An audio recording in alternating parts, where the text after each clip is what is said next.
ম্যাজিকের কাজ কিভাবে হয় জানেন? এইভাবে, তুড়ি মেরে। তো আমাদের যে কিছু ম্যাজিক ম্যান আসলো, সেই ম্যাজিক ম্যানদের কি অবস্থা? তারা কি তুড়ি মেরে কাজ করতে পারতেছে, নাকি তারা টেস্ট ম্যাচের মতো ম্যাচ খেলতেছে? আমাদের ম্যাজিক ম্যানদের নিয়ে আমরা অনেক বেশি গর্বিত, অনেক বেশি আশাবাদী ছিলাম। কিন্তু তারা যখন বলল যে আমাদের ফার্স্ট ইনিংস কেবল শেষ হইল, আমরা সেকেন্ড ইনিংসে পাও দিলাম, তখন বুঝতে পারছিলাম যে তারা টেস্ট ম্যাচ খেলতেছে। আর টেস্ট ম্যাচ কখনো ম্যাজিকের সাথে একসাথে সামঞ্জস্য করে না। আমাদের বিচার ব্যবস্থা, তারপরে সংস্কার, তারপরে নির্বাচন, তারপরে জুলাইয়ের যেই ঘোষণাপত্র, সব কিছু মিলিয়ে যেই সমস্ত দাবিগুলো ছিল জনদাবি, সেগুলো জনদাবির একটাতেও এই ম্যাজিক ম্যানেরা ম্যাজিকের মতো কাজ করতে পারে নাই। উল্টো তারা যেই সমস্ত কাজ কারবার করতেছে সেগুলো জলকে আরো ঘোলা করতেছে। মনে হচ্ছে যে তারা তাদের ক্ষমতাকে দীর্ঘায়িত করার জন্যই এ ধরনের জল ঘোলা নাটক করতেছে। ম্যাজিক ম্যানরা কখনোই একটা পোস্ট দিয়ে 10 বার এডিট করে না। ম্যাজিক ম্যানরা কখনোই একটা পোস্ট দিয়ে তারপরে সেটাকে ডিলিট করে ফেলতে বাধ্য হয় না। কথা হচ্ছে যে এই ম্যাজিক ম্যানেরা তাদের যেই এনজিও টাইপের সরকার ব্যবস্থা সেটা যেভাবে চালাচ্ছে, আসলে এইভাবে চালাইলে এই দেশ কখনোই আর ঘুরে দাঁড়াইতে পারবে না। সেইটা যদি পারতো তাহলে এই যে প্রায় 1 বছর সময় অতিবাহিত হলো ম্যাজিক ম্যানদের আগমনের, এতদিনে আমরা কিছুটা হলেও চিত্র দেখতে পাইতাম মাঠে ময়দানে কিংবা দেশের সার্বিক পরিস্থিতিতে। দেশের অবস্থা দিন দিন খারাপের দিকে যাচ্ছে। একটা সময় ছিল যখন শেখ হাসিনা ক্ষমতায় ছিল, দেশে গুম ছিল, খুন ছিল, লুটপাট ছিল, হত্যা ছিল, রাহাজানি ছিল, ধর্ষণ ছিল। কিন্তু ম্যাজিক ম্যানরা যখন আগমন করলেন তখন আমরা সবাই আশা করলাম যে সম্ভবত এই সমস্ত প্রকার বৈষম্য দূর হয়ে যাবে, মানুষ তাদের মুক্তি পাবে, মানুষ তাদের প্রাপ্য অধিকার ফিরে পাবে। কিন্তু আমরা যেটা দেখতেছি সেটা হচ্ছে যে দিন দিন, ডে বাই ডে, এই ম্যাজিক ম্যানদের কল্যাণে কিংবা ব্যর্থতায় সেই পরিস্থিতি আরো বেশি খারাপের দিকে যাচ্ছে।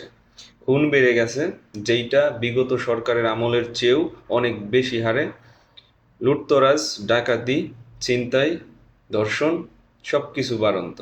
তো কথা হচ্ছে যে ম্যাজিক ম্যানদের যেই ম্যাজিক পাওয়ার, সেইটা আমরা আজ পর্যন্ত দেখতে পেলাম না কেন? তারা অনেক সময় অনেক কথা এনিয়ে বিনিয়ে বলেছে, তারা অনেক স্বপ্ন দেখায়, অনেক আশাবাদী, অনেক বেশি মোটিভেশন তাদের দক্ষতায়।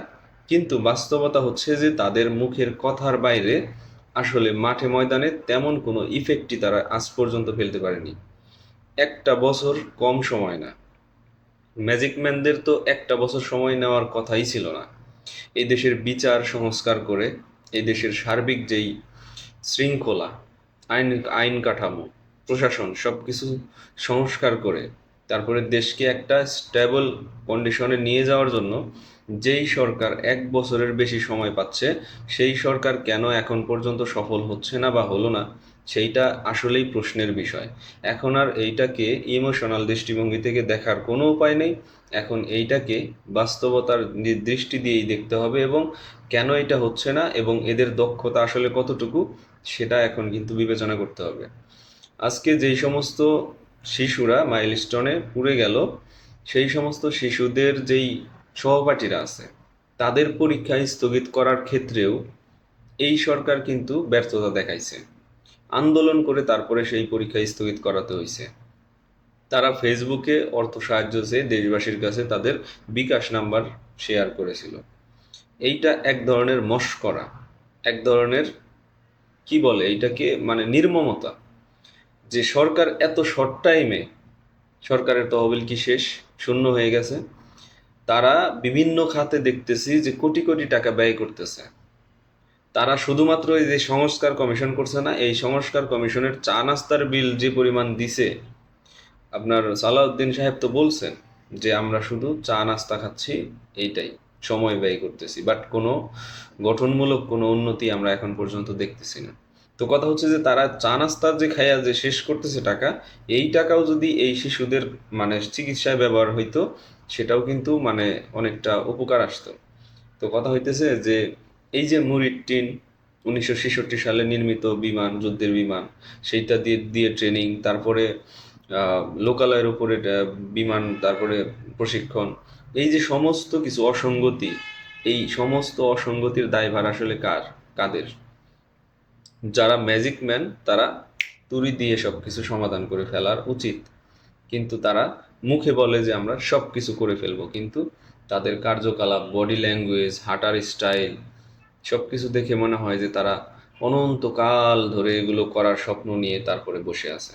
তো অনন্তকাল ধরে করার মতো কন্ডিশন 18 কোটি জনগণের যেই দেশ, সেই দেশে নাই। করতে হলে ম্যাজিক ম্যানের মতোই করতে হবে, না হলে দায়িত্ব ছেড়ে দিয়ে নতুন কাউকে জায়গা করে দিতে হবে যেন তারা করতে পারে। ভালো থাকেন সবাই।